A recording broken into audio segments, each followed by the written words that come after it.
Digital payments ను కూడా cyber నేరగాళ్లు తమకు ఓ అవకాశంగా మలుచుకుంటున్నారు. ఫోన్ పే, గూగుల్ పే లాంటి యూపీఐ పేమెంట్స్ ద్వారా జనాలకు కుచ్చుటోపి పెడుతున్నారు. తాజాగా ప్రకాశం జిల్లా, గుంటూరు జిల్లాలో ఇలాంటి డిజిటల్ పేమెంట్స్ టోకర ఘటనలు వెలుగులోకి వచ్చాయి. పోయిన డబ్బు తక్కువ మొత్తమే అయినప్పటికీ ఇలాంటి తరహాలోనూ మోసాలు జరుగుతున్నాయని పోలీసులు జనాన్ని అలర్ట్ చేస్తున్నారు. ఇప్పుడు నో కాస్ట్ కాఫ్ సిరప్ తో 60 రూపాయల విలువ గల ఇన్హేలర్ పూర్తిగా ఉచితం. దెబ్బకి దగ్గు, జలుబు మాయం. ఈ రోజుల్లో ఏం షాపింగ్ చేసినా చాలా మంది డిజిటల్ పేమెంట్స్ చేస్తున్నారు. చిన్న చిన్న షాప్ల నుంచి పెద్ద పెద్ద మాల్స్ వరకు అన్నిటిలోనూ డిజిటల్ పేమెంట్స్ కోసం స్కానర్లు కనిపిస్తున్నాయి. క్రమక్రమంగా నోట్ల ద్వారా చెల్లింపులు తగ్గిపోయి డిజిటల్ పేమెంట్స్ వైపు జనం ఆసక్తి పెరుగుతోంది. సరిగ్గా దీన్నే సైబర్ కేటుగాళ్లు తమకు అనుకూలంగా మలుచుకుంటున్నారు. తాజాగా ప్రకాశం జిల్లా ఎర్రగొండపాలెంలోని నటుకుల సూపర్ మార్కెట్ వద్ద ఓ ఘరానా మోసం వెలుగులోకి వచ్చింది. ఇద్దరు వ్యక్తులు హుందై కారులో వచ్చి తాము పెద్దారవీడు మండలం కుంట సెంటర్లో రెస్టారెంట్ నిర్వహిస్తున్నామని షాపు యజమాని శ్రీనివాసరావుతో మాటలు కలిపారు. 25,000 విలువైన వంట నూనె కావాలని కోరారు.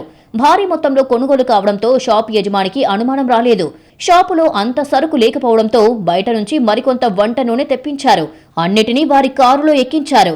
డబ్బులివ్వమని అడగగానే ఒక కేటుగాడు ఫోన్ పే ద్వారా డబ్బులు చెల్లిస్తామని అన్నాడు. మీ స్కానర్ కి డబ్బులు పోవడం లేదు, ఫోన్ పే నంబర్ ఇవ్వండి అని అడిగాడు. షాపులో పనుల్లో బిజీగా ఉన్న యజమాని డబ్బులు ఫోన్ పే కొట్టమని మార్కాపురానికి చెందిన సరుకుల డిస్ట్రిబ్యూటర్ నంబర్ ఇచ్చాడు. ఇక్కడే మోసానికి తెరలేచింది. ముందే మొబైల్లో ఏర్పాటు చేసుకున్న ఫేక్ ఫోన్ పే యాప్ ద్వారా డబ్బులు పంపినట్టు కేటుగాళ్లు చూపించారు. డబ్బులు జమైనట్టుగా కనిపించే డమ్మీ మెసేజ్ ను షాప్ యజమానికి చూపించారు. అది నిజమైన మెసేజ్ అనుకుని షాప్ యజమాని ఆ స్క్రీన్ ను ఫోటో కూడా తీశాడు. అంతే, ఒక్క క్షణం కూడా అక్కడ ఆగకుండా కేటుగాళ్లు పరారయ్యారు. మరుసటి రోజు మార్కాపురం డిస్ట్రిబ్యూటర్ షాప్ కి రావడంతో 25,000 డబ్బులు రసీదు అడిగితే డబ్బులు ఖాతాలో జమ కాలేదని డిస్ట్రిబ్యూటర్ స్పష్టం చేశాడు. దీంతో షాక్ కి గురైన షాప్ యజమాని శ్రీనివాసరావు మోసపోయానని గ్రహించాడు.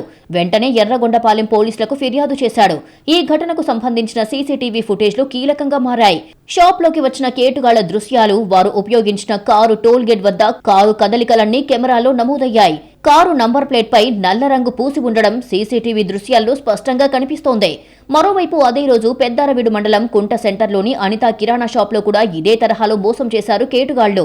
23,000 విలువైన వంట నూనెను ఫేక్ ఫోన్ పే ద్వారా మోసం చేసి అక్కడి నుంచి పరారయ్యారు. ఒకే రోజు ఒకే మూట ఇలాంటి పని చేయడం ఆశ్చర్యాన్ని కలిగిస్తుంది.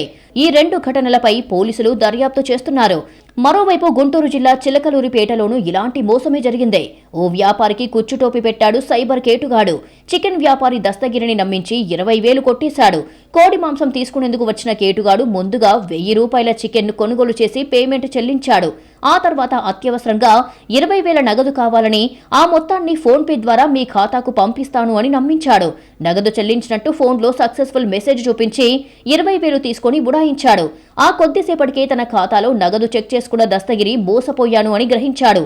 ఆ వెంటనే ఫోన్ చేసినా లాభం లేకపోయింది. ఒక్క రింగ్ తర్వాత కేటుగాడు ఫోన్ స్విచ్ ఆఫ్ చేసుకున్నాడు.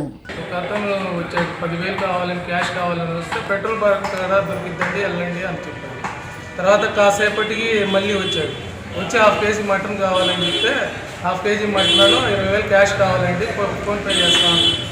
సరే ఫోన్పే చేయండి, క్యాష్ తెప్పిస్తావే, ముందు తెప్పించండి తర్వాత ఫోన్పే చేస్తాను.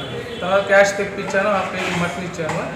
తర్వాత వాడు ఫోన్పే చేసినట్టు నా పేరు, 20,000 క్యాష్ ఫోన్పే అయినట్టు చూపించాడు. తర్వాత నాకు టెక్స్ట్ మెసేజ్ వచ్చింది. టెక్స్ట్ మెసేజ్ తర్వాత ఆ ఫోన్లో స్క్రీన్ షాట్ తీసుకోండి అని చెప్తే నేను ఫోటో తీసుకున్నాను. నెక్స్ట్ కస్టమర్ వస్తే నేను ఆ కస్టమర్కి ఇచ్చుకుంటా ఇదిగోండి పేమెంట్ అయిపోయిందని చూపించి వెళ్ళాను. మళ్ళీ హెచ్పి పెట్రోల్ బంక్కి వెళ్ళాను. అలాగే డౌట్ వచ్చి నేను అతని ఫోన్కి రింగ్ చేశాను. నా ముందు రింగ్ అయింది. తర్వాత కాసేపటికి ఫోన్ స్విచ్ ఆఫ్ అయింది. డిజిటల్ పేమెంట్స్ విషయంలో వ్యాపారులు తప్పనిసరిగా జాగ్రత్తలు పాటించాలని పోలీసులు సూచిస్తున్నారు. డబ్బొచ్చిందని స్క్రీన్ షాట్ చూసి సరుకు ఇవ్వాలని చెబుతున్నారు. మీ ఫోన్ పే యాప్ లో బ్యాలెన్స్ నిజంగా పెరిగిందో లేదో చూసిన తర్వాతే సరుకు లేదా సేవలు అందించాలంటున్నారు.